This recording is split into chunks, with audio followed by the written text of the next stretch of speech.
ஒரு அம்மா ஒரு அடிப்பட்ட குட்டி மலைப்பாம்பை எடுத்து தன்னுடைய செல்ல பிராணியா வளர்க்க ஆரம்பிக்கிறாங்க. அவங்க அதுக்கு உணவு கொடுத்து நல்லா பராமரிச்சுட்டே வர்றாங்க.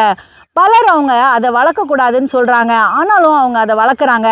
அது நல்ல பெரிய பாம்பா மாறிடுது.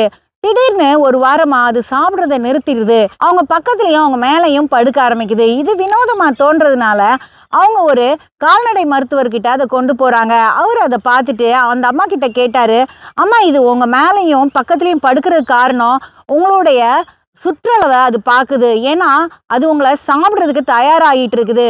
பட்னி கடந்தாதான் உங்களை சாப்பிட முடியும் அப்படின்றதுனால அது இவ்வளோ நாள் சாப்பிடல அப்படின்னு அந்த அம்மா அந்த பாம்பை கொண்டு போய் காட்டில் விட்டுறாங்க. என்னதான் நம்ம கவனிச்சாலும் பாம்பு பாம்பு தான். சில நேரம் மனிதர்களும் நம்மளை ஏமாத்திடுறாங்க.